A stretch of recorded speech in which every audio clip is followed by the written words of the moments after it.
Welcome, everybody, to Connecting the Universe. I'm author and researcher Mike Ricksecker, back at you out of the secret library of the Connected Universe.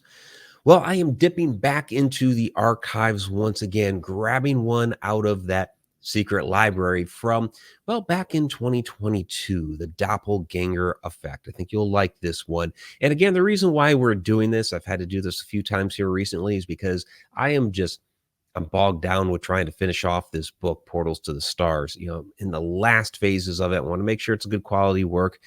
Stargates, Atlantis, Secrets of Ancient Egypt. I think you're going to really like this. It's going to be out in, well, a little bit less than a month here now. So definitely be on the lookout for that here coming very, very soon. And also, there's other news and events and things that have been happening, other announcements. Like I just posted the other day that it's all ready. The registration page is up for the new Stargates of Ancient Egypt tour, which is happening November 2025. So you can get the early bird and jump on that. And people have been asking me for months, hey, are you going to release information for the new Stargates tour? So there you go. It's out there. Of course, also the Germany tour is still available in April. Mysteries of the Black Forest, which is going to be really a lot of fun, diving into some different ancient secrets that are out there, exploring old castles, following the trail of the Brothers Grimm. Going to be an amazing trip. And with Portals to the Stars, that book coming out here in just about a month, I do have the Rahway, New Jersey Portals to the Stars special event November 9th coming up. So check out my website, mikericksecker.com. I'm going to put the link down there in the description. You can check out all those events up there. Without further ado, let's dive into the doppelganger effect, something that I covered a bit in A Walk in the Shadows, something extensively in Travels Through Time, my book on time travel, because many of these really are time slips, as we'll come to see. Welcome, everybody, to Connecting the Universe. I'm author and researcher Mike Ricksecker, back with you for another fantastic interactive class. Today, we're going to be talking about the doppelganger effect. So we're going to be diving into the world of doppelgangers and what these things may actually be. We'll get into some stories and legends and kind of break things down. Do want to note real quick, though, for those that are listening to the podcast version later, whether that's on Spotify, iHeartRadio, KUNX, KPNL, KGRA, wherever you are listening to this later on, or the audio version, please join us for the full interactive class Wednesday nights, 8 o'clock p.m., connecteduniverseportal.com. A lot of great material out there. Of course, you get the weekly interactive class where you get to see the full slideshow, ask your questions. Sometimes we have video segments, but there's also a lot of great information down on the back end as well. Monthly Q&A videos. You have the full 12-hour Egypt experience that's back there, the American Southwest tour. The Ireland tour will be coming up here soon. We have weekly blogs, behind the scenes videos, sneak peeks of Shadow Dimension. Just posted a little bit of that here recently. So a lot of material on the back end, as well as a plethora of fantastic articles. So that's connecteduniverseportal.com. All right. So the class question for tonight was, have you ever experienced deja vu? If so, what happened? And it looks like I left that banner up, so I'll take that down, and also we'll remove that one. So have you ever experienced deja vu? If so, what happened? So Connie Mayanecki chimed in and said, constantly, what I find most interesting is once I think to myself, hey, this has happened before, poof, the deja vu is over, as if it noticed me consciously acknowledging it. Why is that?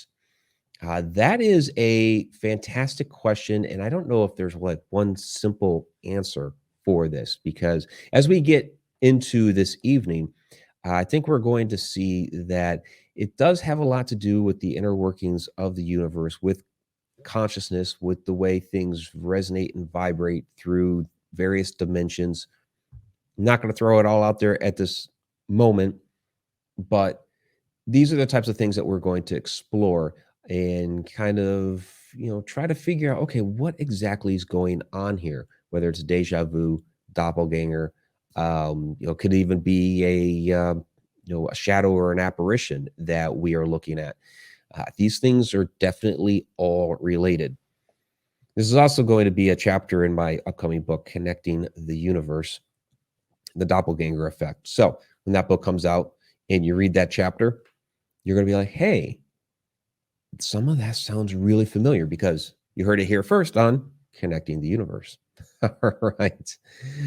So let's go ahead and get into, well, we're starting with deja vu, right? And this has kind of been I guess popular here over the last 20 or so years with the Matrix franchise, and that a deja vu is a glitch in the Matrix. They even made a reference to this in the television show Dark, where uh, uh, the one girl said that she felt like she was having deja vu, and the boy responded, "Well, deja vu is a glitch in the Matrix." So even in modern television shows, they are referencing the whole glitch in the Matrix thing.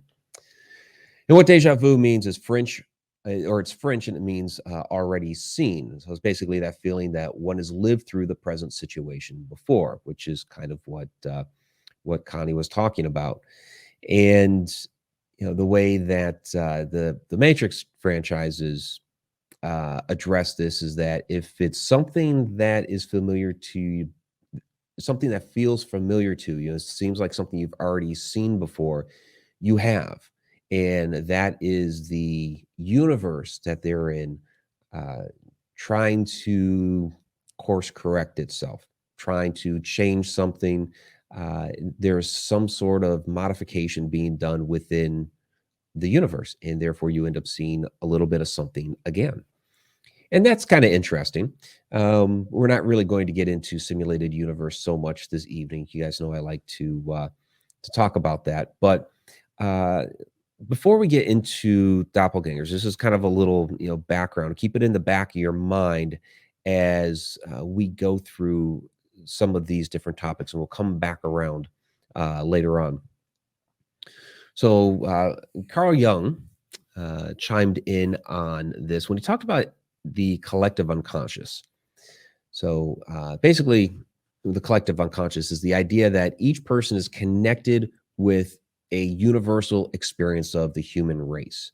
This is actually a part of consciousness we didn't talk about last week, but and I have a very interesting story. Some of you guys have heard the story before about myself and the Rocky movies and tapping into the collective unconscious, and that as a child, I like knew without really saying, "Oh, I know what's going to happen in the Rocky movies." But I was a writer. I've been a writer like ever since I was really small, and the stories that I was writing pertaining, because it was basically like fan fiction from a 7-year-old. Um, they were spot on for what ended up happening in the franchise, and then comments that I was making to people later on. Oh, wouldn't it be great if this happened, or I missed this from the earlier movies, and then all of a sudden, boom, movie comes out 5 years later, and there's that concept. So it's like I was tapping into a little bit of whatever Stallone was tapping into for from the collective unconscious to put those movies together. Not going to dive too much into consciousness this evening, but kind of touching on it a little bit here and there throughout, following up a little bit from last week's discussion on consciousness, and that was one aspect that we didn't. So those 5 minutes we chopped off at the end of the class last week, you could have talked about that, I guess. But also, when talking about the collective unconscious, deja vu, what have you, Jung kind of continues on with this type of idea. So when someone activates a memory, they are receiving information from the collective memory, which kind of explains the deja vu phenomenon, not fully, but in some ways. And currently, quantum physics research speaks of the existence of parallel universes that we interact with or tune into simultaneously. And in those cases, deja vu may be caused by the information flow that we have access to at different times. So, collective unconscious there, in a sense of a parallel universe, that we're picking up ideas from that parallel universe. We've talked a little bit about that here recently. Of course, the ideas of the research there down in Antarctica, where they're finding evidence of a possible parallel universe running in reverse time. And we've discussed that a little bit here, and we'll of course come back around to that at another time. We're not getting into parallel universes here this evening, but keep all that stuff in the back of your mind, because we're going to come back and circle around to it later on. So we're starting with what we said: doppelgangers. Okay, what's a doppelganger? So basically, doppelganger, it's a German word, which essentially means double walker. But usually when we think of doppelgangers, we think of a supernatural phenomenon which has created a look-alike version of us, some sort of copy. And in some historic traditions, this copy is a quote-unquote evil twin. We're also not talking about celebrity lookalikes here. When I did my the doppelganger video that I mentioned out on YouTube a couple years ago, there was a couple months there where I hired a video editor, and when that video first came back to me, the whole intro piece was celebrity lookalikes. And it's like, how in the world did you get that from, like, all the material that I had written up for the episode? How in the world did you get that out of everything that I sent you? Definitely not talking about that. But this idea that there is a supernatural entity that can mimic us, take a form of us, and therefore do different things in our likeness. Again, that evil twin sort of concept. Just be kind of forthcoming with you here. I'm going to dispel that a little bit here, but before I do, let's take a look at some of the traditions throughout history of what a sort of doppelganger may be. We're going to take that starting with ancient Egypt, of course. This is actually my photograph from the Cairo Museum. It's a statue of Horaribra, King Horaribra. And basically, early concepts of doppelgangers, when it comes to Egypt, have to do with the human soul, and that the soul is split into 7 different parts. Some traditions, some texts that you read may say 9, most say 7. So there's a little leeway. But in any case, one of those parts is the Ka, which is the animating part of the soul, the life force, or the spirit, or also known as the double of the physical form. And in the ancient Egyptian hieroglyphs, that's represented with the double arms. So when you see double arms like that on the top of the king's statue here, you'll see the double arms like all over the place. But on this particular, it's on the top of this particular statue. When you see that, that means we're talking about the Ka. Now, this was actually found in his tomb. The statue here dates back to the 13th dynasty, around 1750 BC. Like I said, this was found in his tomb, and the most likely purpose of the statue, again, we don't know exactly. Anybody that says that they do, well, take it with a grain of salt. But we believe that this statue was used for the Ka part of the soul to inhabit it, so that if the Ka emerged, that it could have some sort of vessel to inhabit. So you have, again, the idea of a double, and that was the soul, and they actually provided this statue for the soul to go into, so that it could, if it so chose, to move around. A lot of ancient Egyptian tombs also had doorways. So once the Ka was, because the Ka was not here permanently. The ka was only here for a certain period of time, and then it would join the rest of the parts of the soul in the constellation of Orion, except for the shadow, the K-bit. The shadow was left to roam here on Earth. We've talked about that one many times before. But for a time, a doppelganger, the ka of the of the person, was here on Earth for a while. And then when it was ready, it would use that doorway, find Anubis, take the boat, and go on to the constellation of Orion. So early form of doppelganger there. So let me take a look at some of your comments here. Yeah, Dark. I agree that became my favorite all-time show when I saw that. So, all right. So we're going to move on here to Norse mythology. And in Norse mythology, a Vtiger is a type of phantom predecessor, performing a person's actions before they even do it. You see the artwork here. You have two images of the same person. One's a little fuzzy there. So this type of doppelganger is somewhat like a ghostly version of Deja Vu, in which the spirit mimics the human in their walk, talk, and appearance just before they arrive on the scene, confusing witnesses who could have sworn they just saw the person do the exact same thing. So you take the scene here and kind of imagine here, if you will, you got the, looks like a father with the son walking into the building here. Maybe it's his home. I mean, it might even be a bar of some sort because there's a vessel there on the table or whatever that is. But in any case, what would happen? So he appears just before the real guy walks in and then ends up disappearing. And then you see the guy in the doorway back there walking in. So this sort of, it is a type of deja vu because, you see the person, they're gone, and then they're there.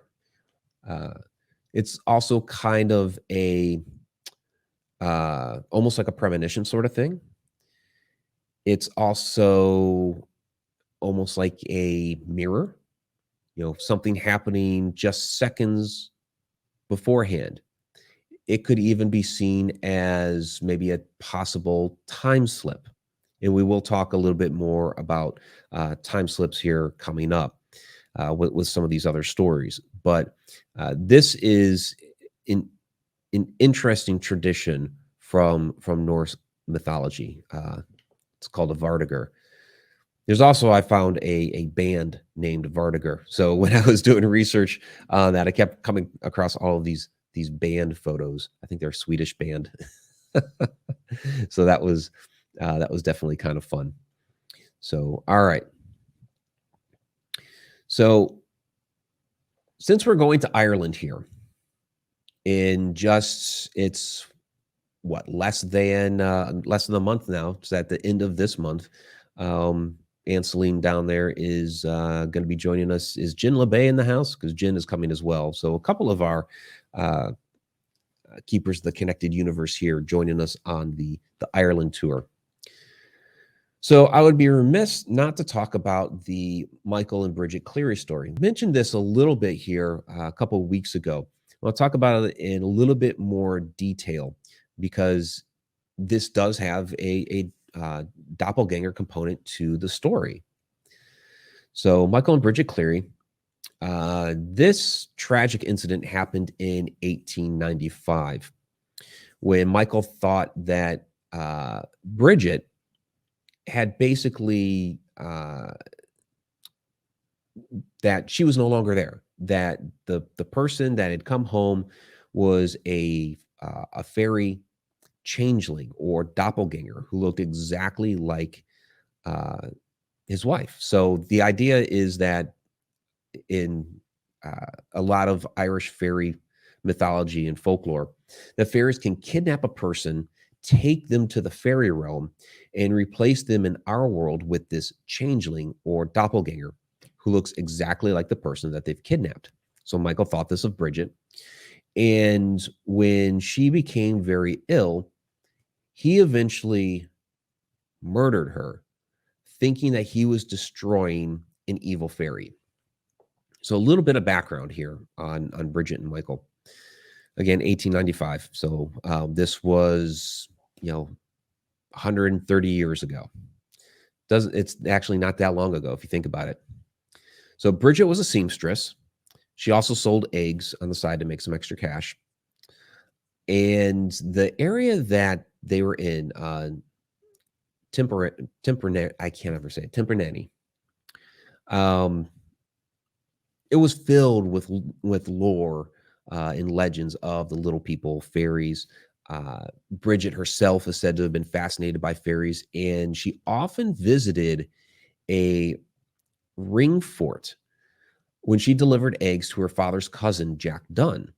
Although the locals in the area warned that ring forts should be avoided because of the fairies, but she was fascinated by the fairies. And she was interested in learning more about them, interacting, that sort of thing. So many, many times she would stop by the ring fort and spend some time there.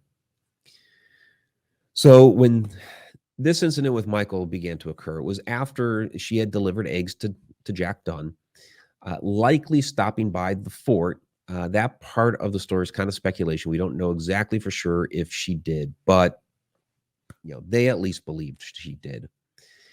And when she got home, it was a cold day. She said that she could not warm up when she got home. And the following day, she was shivering and complaining of raging pain in her head. So she was getting ill. Doctor arrived a couple days later. That was back in the day where you didn't take somebody to go see the doctor. The doctor would make house calls. They finally got the doctor there after a couple of days. He diagnosed her with, quote unquote, nervous excitement and slight bronchitis. Prescribed her some medicine, which Michael, in his ultra religious beliefs, did not believe would work. He did not believe in the taking of this medicine. Michael believed that, or somehow convinced himself that the woman that was laying ill in his bed was too fine to be his wife and was 2 inches taller. Now, the idea of all that may have been planted in his head by Dunn. He was a local shanshe, or a local folklorist who was very well versed in fairy mythology.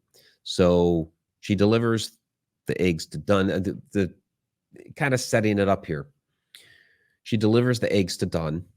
She stops by the ring fort, which people keep saying, don't go by the ring fort. Dunn may have seen her go to the ring fort, or maybe he knew that she frequently did that. So when she came home and she was sick and all these different things were going on, he kind of puts into Michael's head, well, either she stopped by the ring fort or she always goes by that ring fort or whatever.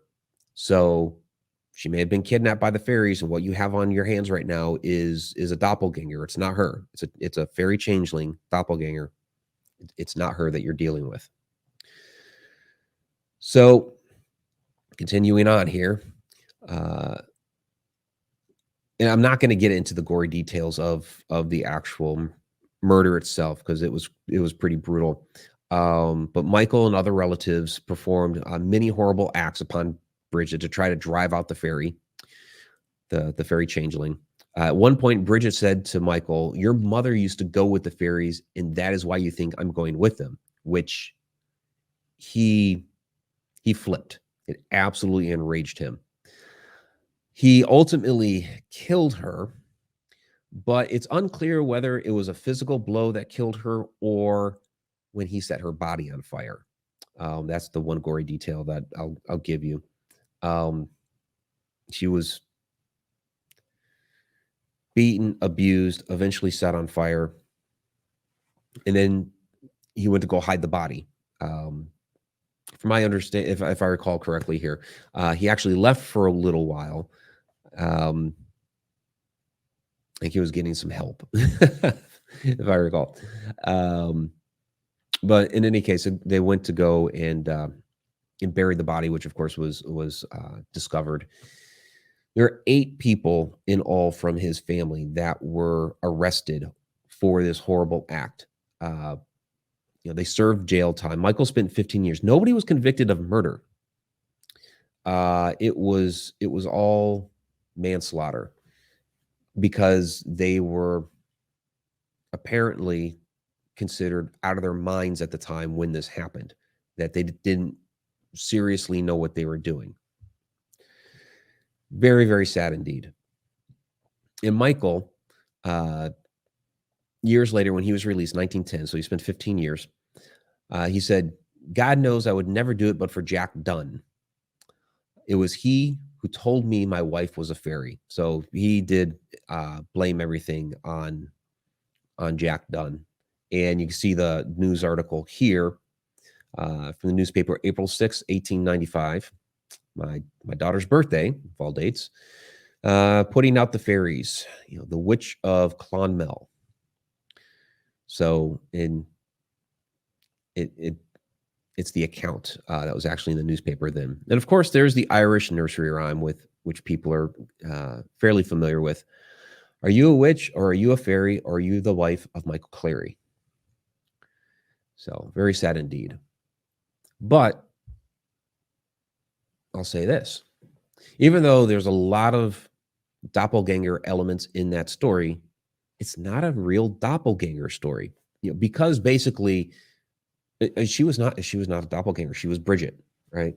And they, in their delusions,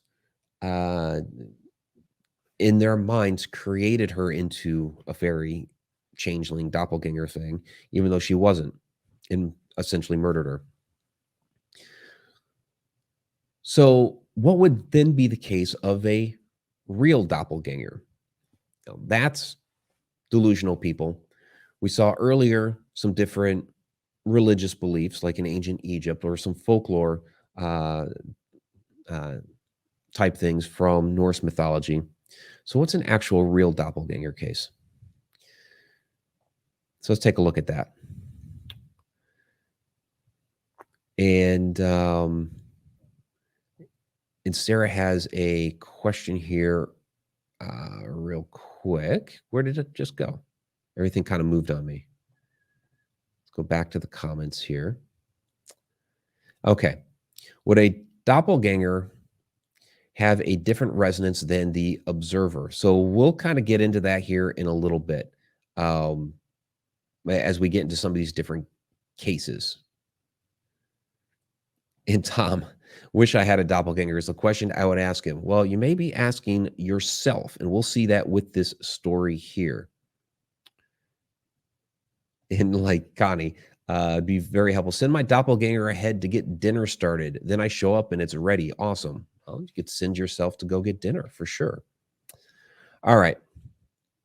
So Johann Wolfgang von Goethe, the 18th century German poet. Fascinating story here. So in his autobiography, Dichtung und Wahrheit, or in English, Poetry and Truth, Goethe recounted a confrontation he once had with his own doppelganger. So he was on the road traveling to Drussenheim to visit a young woman with whom he was having an affair. He was distressed at the time, lost in his own thoughts, not really sure what he was distressed about, unless, okay, he was having an affair, so maybe he's, distressed about getting caught. But in any case, so he's walking down the road, and at one point, Goethe glanced up for a moment and spotted a man dressed in a gold-trimmed gray suit. And you kind of look at this painting here, and you see in the painting, it's kind of like a dark gray color, and maybe the lining is kind of a silverish, but you could kind of construe it goldish. So I wonder, looking at this painting, is this the suit that he's talking about? I don't know. But just as quickly as Goethe spotted this man in this gold-trimmed gray suit, the man suddenly vanished. Totally shocking. You would remember that one for a while if somebody just kind of disappeared right in front of you. Here's this unusual man in a gold-trimmed gray suit, nice looking suit. Oh, boom, poof, he's gone. Several years later, he was traveling on the same road, heading in the opposite direction. And suddenly he realized he was wearing the same gold trimmed gray suit he had seen on the Vanishing Man years beforehand. So, therefore, Goethe was his own doppelganger. So, like you guys are down there, hey, you could make me dinner. Well, if it was yourself that you saw, then yeah, try to communicate that that you're having dinner. But basically, what's happening here is some sort of time slip. So when he was first walking toward Drussenheim, um, on the way to have his affair, he saw a future version of himself walking in the opposite direction. It wasn't until years later he's walking in the opposite direction and it hits him. Wait a second, I'm wearing the suit and I'm walking down the road. Wow. Okay. So some sort of time slip several years apart. We'll take a look at another similar type story, a little bit more detail. And I actually have a couple of these stories in my book, A Walk in the Shadows, because I get a lot of times the question, are doppelgangers shadow people? We have another story about that here soon, so keep that question in the back of your mind there. So we're going to take a look at Meg Fisher's story. She writes under the name Rosella C. Rowe, and this is her book, The Haunting at 2095. So when she was a teenager, she woke up one night, the sound of someone putting away dishes in the kitchen. She got up, walked down the hallway, and had a peek. She saw the kitchen lights were on and assumed her mother was awake putting away the dishes. She continues down the hall into the family room, near the side of the kitchen, and saw her mother walk in from the door to the garage and into the kitchen. I guess there was a door in that kitchen that went out to the garage. And when Meg looked into the kitchen, her mother wasn't doing dishes. So the whole doing dishes part is a little iffy here, but she saw her mother walk into the kitchen from the garage. And her mother just stopped like dead in her tracks when she saw Meg. And she remembered details here that her mother was wearing her favorite jeans and a teal sweater. And she remembers her mother looking tired and gazing at Meg as if she didn't know who her daughter was. Meg asked, "Mom, what's wrong?" Her mother looked even more panicked. And as Meg reached out for her, her mother ran off through the kitchen, down the hall, and into the bedroom. This just of course, totally shocked Meg. She ran after her. And when she got to the bedroom, she found her mother sleeping in the bed wearing a nightgown. Now, just seconds beforehand, she had seen her wearing jeans and a teal sweater. But now here she is, asleep in bed wearing a nightgown. So she approached her mother, tapped her on the side to wake her up. And as her mother woke up, she asked Meg if everything was all right. Meg had asked her if she'd been sleeping long. Her mother told her that she'd felt sick at work, came home early, and went to bed hours beforehand. So she had already been in bed for a long, long time. Not in the kitchen, walking in from the garage. So the question then becomes, when Meg tells the story, she's like, "This was a doppelganger of my mother." And it's like, yeah, for sure. Absolutely. But let's examine it a little bit here. Who was this doppelganger in the kitchen that looked like Meg's mother? Was it a ghost? Was it some sort of haunting or paranormal activity? Or was it something else? And this, again, is where I believe it's some sort of time slip. So for whatever reason, in that moment in time, and it's hard to know if it was I'm going to say it was probably the mother in the past, because she was familiar with the pants, with the jeans and the sweater. I mean, it could have been in the future too. It's hard to know exactly which time, But when her mother walked in and looked at Meg probably looked either a lot younger or a lot older than she should have been, which is what freaked out the mother. There's two moments in time overlapping. So the mother walking in from a different point in time, of course, freaks out because it's like, this is not the age that my daughter's supposed to be. What in the world is going on? Takes off toward the bedroom, freaked out. And when she gets there, apparently returns back to her normal place and time. Meg, meanwhile, goes running down the hall to see what in the world happened to her mother and finds her actual mother from that point in time, the real point in time, asleep in bed like she should be. So it's some sort of time slip, which we've talked many, many times before. We talked last week about consciousness with Andrea Perron's story of the farmhouse in Rhode Island, the Conjuring House, where her mother witnessed the people from another point in time, the 1700s, and they looked at her as if she was the ghost, sort of thing. So the thing we don't know is how her mother viewed her in that moment. You know, other than a different age, yes. Did she see her? Did she see Meg fully formed? Did she see her as an apparition or a shadow or something like that? We don't know. But we know if Meg saw her fully formed, as if it was her mother right there, fully formed.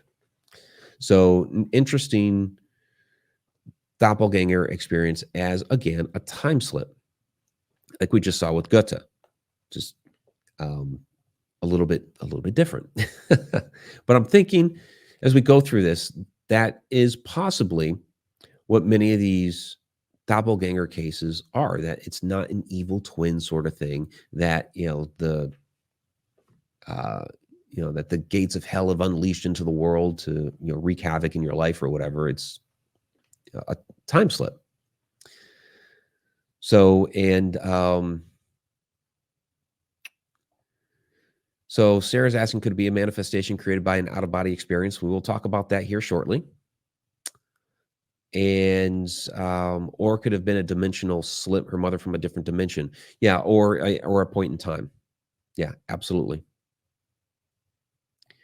So, all right. So this story here, I added this to the most recent version of A Walk in the Shadows. So what I did when I was recording the audiobook, because the original audiobook, first edition, came out when I first released A Walk in the Shadows over 2 years ago. But when I released the second edition of the print version, I didn't re-record the audio at that point. It was kind of unusual. I had first edition audio, second edition print. So finally, this past winter, I recorded the second edition. But I added more material, including this story here. And the print version now has like 10 extra pages as well. So so those that got the book last year at events or even online, your book's outdated. I've got 10 more pages in there. But here's one of the stories from it. So this was an interview I did with Jim Harold on his podcast, Ghost Insight, back in November. And in this account, a certain young man walked into his kitchen when he was a child. He got totally freaked out when there, standing near the kitchen table, loomed a tall, dark, hooded figure. Of course, the boy was very frightened and ran off. So this is, okay, hooded shadow person experience, right? Well, hold that thought there for a moment. Years later, he's much older, and he's standing in the kitchen. He's at the table, and he's making a sandwich. He's also wearing a hoodie. And in the doorway, he suddenly noticed the shadowy humanoid form about the size of a small child that ended up running off. So it was then that it occurred to him that what he was gazing at when he was a child was actually himself in the future, him in the hoodie making the sandwich. And then those years later, when he's at the table in the hoodie making a sandwich, he sees the shadowy form of a child, which was him from all those years beforehand. So here's a case of, most people would say it's a shadow person experience, right? I mean, before you had the corresponding event later on. If if that boy, when he was whatever age he was, I don't know the exact age, he was a young child. If he had told that story a couple years beforehand, before he was older and making the sandwich, people would chalk that up to, shadow person frightens a child. Maybe, they might even say, oh, that's the dark entities are going after the innocent ones. Well, no, not in this case. Because obviously, as we see later on, when he was much older and he saw the shadowy child, it was himself. Again, a form of time slip. But in this case, whatever that vibration is, that resonance that causes these things to echo between the different moments in time, doesn't seem powerful enough. In that particular moment, it was not a powerful enough resonance to create the full effect, like what happened with Meg, like what happened with Goethe, where they saw people fully formed. With this boy and young man, he only saw as much as a shadow. So it's a shadow person experience. That's also a doppelganger experience. That's also a time slip. There we go. This stuff is fascinating. These type of stories absolutely fascinate me. And yeah, Sarah, as you say there, it's suggestive of the stacked time theory. Absolutely. And that's where, as I'm writing the book, that's what I'm going to tie it into. So I have a complete chapter on stacked time theory, finally going to explain the entire thing. But then with doppelgangers, the doppelganger effect. There we go. And so the other one, okay, so that was Jeanette Kemp. Okay, thank you, Jeanette. Yeah, it's coming across. And I'll put the branding or the banner back up here so that you can get those settings correct. All right. So those are time slips. Let's take a look at another possibility here. Okay, we're going to go to, we talked about Goethe. He was in Germany. We're going to go to France now. Émilie Saget. So Émilie Saget was a 32-year-old French school teacher in the 19th century, mid-19th century. One day in 1845, while she was writing on the blackboard in her classroom, her doppelganger appeared right beside her. 13 students in the class witnessed Emily's double standing right beside her, copying each move Emily made precisely. The only difference is that the doppelganger wasn't holding any chalk, which is really kind of reminiscent of some sort of strange mirroring effect. So when I hear that story, what I'm thinking is there was some sort of strange anomalous activity happening in that room to create this moment in which maybe some sort of shift, maybe mirroring is not really the right word because it wasn't opposite. It was basically another one of her standing right next to her. Almost like the energy was shifted to the side. And we've talked about interdimensional phasing before. And of course, she's not going to be holding the chalk because the chalk is physically in her hand over here. But there's enough of her energy that is projected off to the side, doing the exact same thing she was. Keep the word projection in your mind for a moment. Okay. Let's go to another event with Emily. So during the next school year, her double was seen several times, but the most amazing of these was when 42 students, 42, witnessed Emily working in the school's garden, gathering flowers, yet her double suddenly appeared in a chair before them in the room in which they were sitting. Their heads turned, to and fro as they saw their teacher sitting in the chair, yet through the window, they also saw her working in the garden. Two of the girls of these 42 approached the doppelganger in the chair to touch her, but they stated they felt a strange resistance in the air. Moments after their attempt, the image of Emily Saget in the chair slowly vanished. So to me, this is some sort of projection where, the first instance of this, where she's in the room writing on the chalkboard, is just simple projection of doing exactly what I'm doing right now. The other one here, and there were several accounts, but this is kind of one of the most famous ones. This one, she's doing some gardening, and all of a sudden she's also sitting in the chair. Now, many times when we're doing something, it could be gardening. I know it happens when I'm mowing the lawn. Happens to people when they're doing dishes. Happens to people when they're driving. It puts you in like a little bit of a meditative state because you're just kind of mindlessly doing these different tasks, and your mind kind of disconnects a little bit from what you're doing. It can be very, very meditative, almost like trance-like.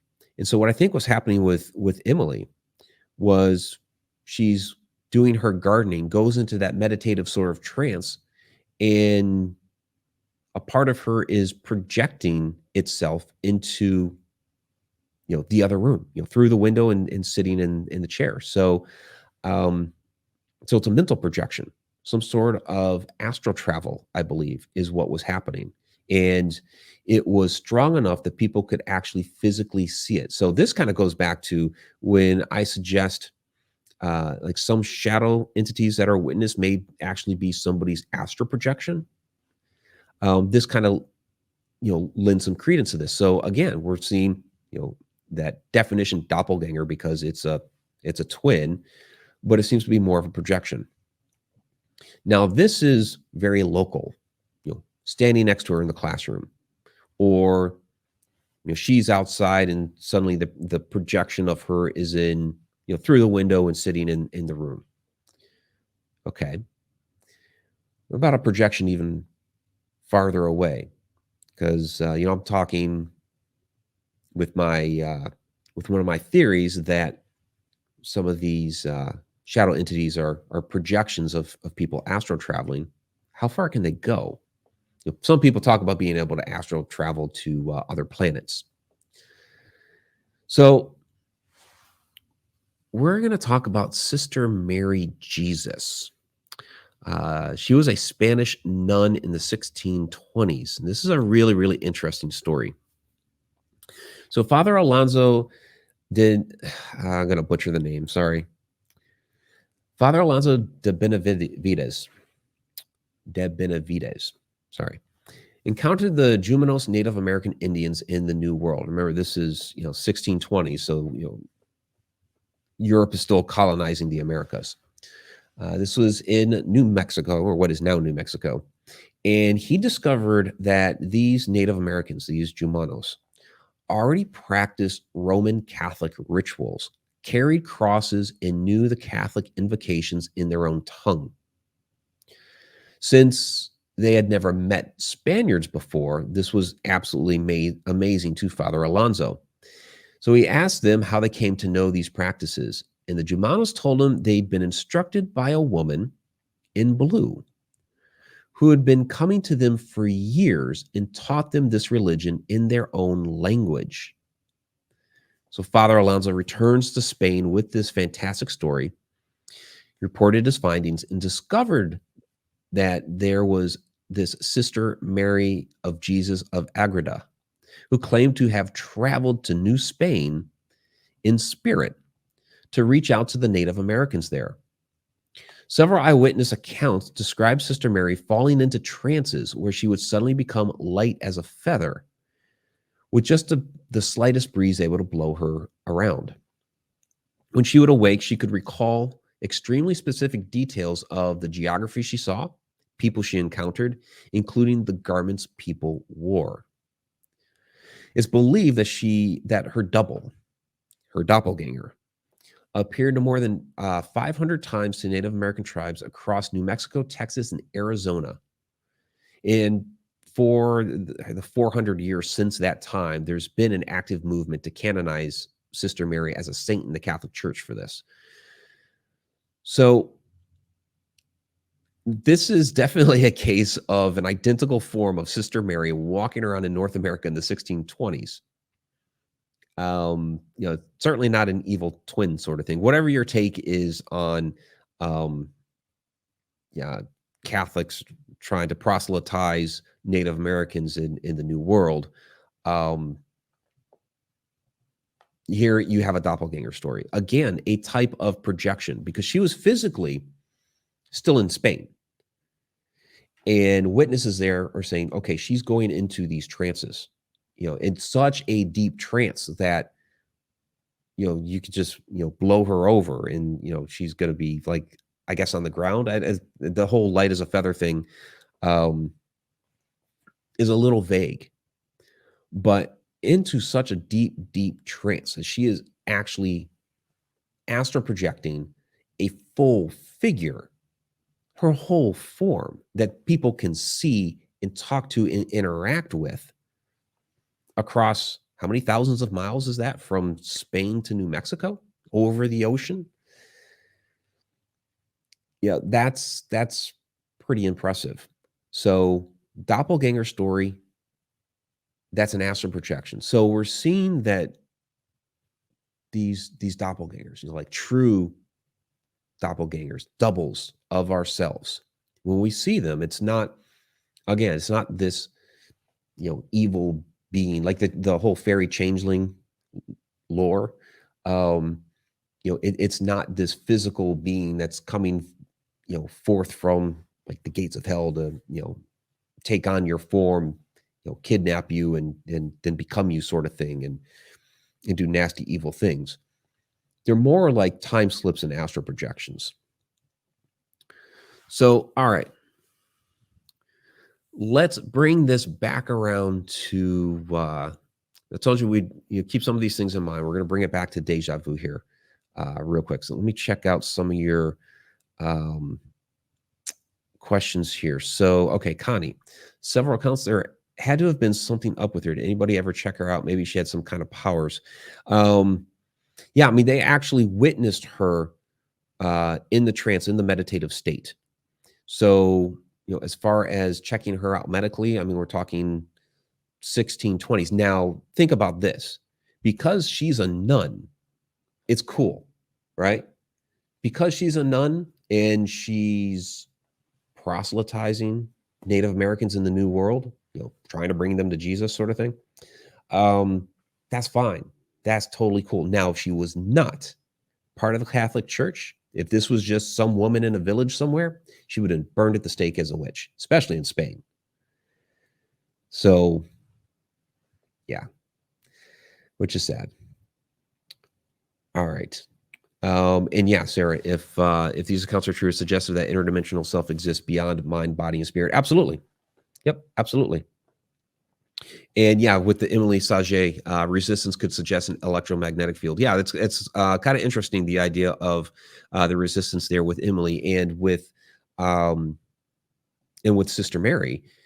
So, the paintings show her, like touching people. Obviously, she's talking to them. She's having an interaction with them. But like, we got the child here with her.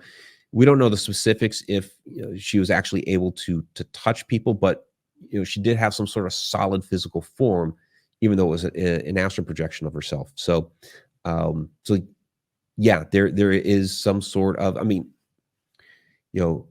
when you go to touch somebody, I mean, you do feel their energy.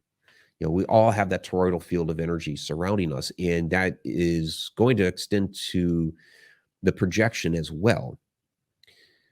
It's consciousness, it's your energy, it's part of you. And with these particular people, they are in such a deep trance or meditative state, that it is fully forming them to something that's, pretty much solid. So, absolutely fascinating. So, all right, we're going to bring it back around to deja vu here, real quick, because I told you we'd wrap it back into that.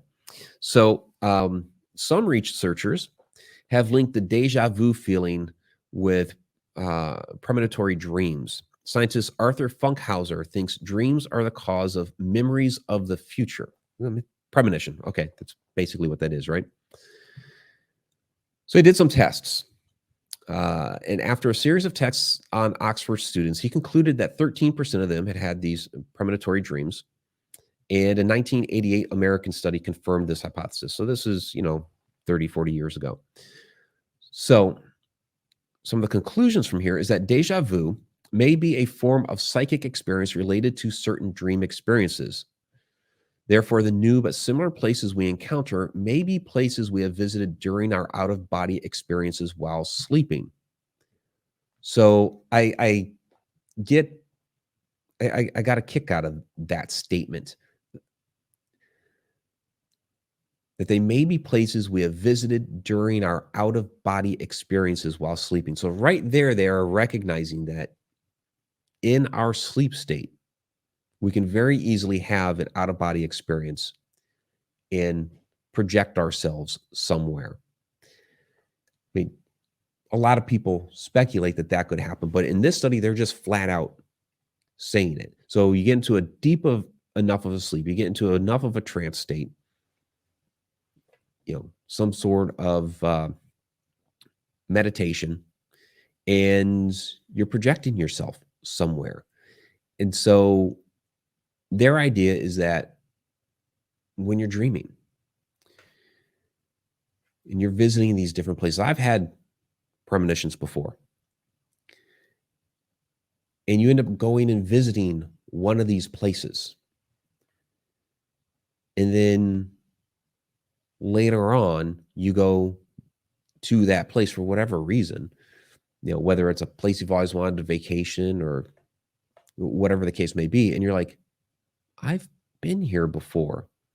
It's because you were, but it was your projected self, your doppelganger, that visited while you're sleeping or while you're meditating or whenever it was. So it was you, just not your physical self. It was your astral self.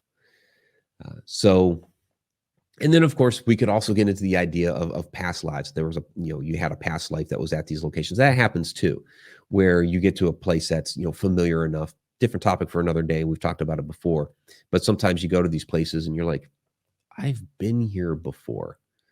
And that could be, the whole past life experience coming forth in your current life. But some of these are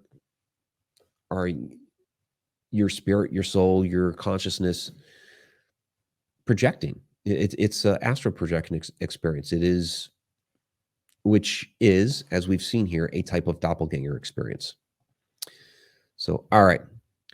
Let me grab any last comments and questions here. All right. Sarah, I need to switch places with my doppelganger and go on vacation. That would be a low-cost way of going on vacation, instead of buying a ticket and getting on a flight, just project yourself there and experience it. That would save us a few bucks on the whole Ireland tour. But I kind of want to physically stand there in this form and not just my astral self, not just my doppelganger. I want it to be this guy. So, all right, everybody, that is going to wrap it up for this evening. Again, those that are listening to the podcast later, please join us every Wednesday night, 8:00 p.m., connecteduniverseportal.com. 30-day free trial to check it out.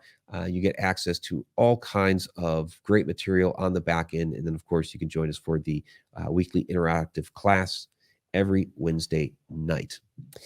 Thank you, everybody, for all the comments, questions, experiences, and right. Ireland definitely has an energy all of its own. And yes, Connie, it was definitely fun. Tom, you've had some weird dreams. Yeah, maybe yeah, could be premonitions, and thank you as well. So, all right, everybody. And thank you for posting the link, connectinguniverseportal.com. Guys, have a great evening. Until next time, if time really exists.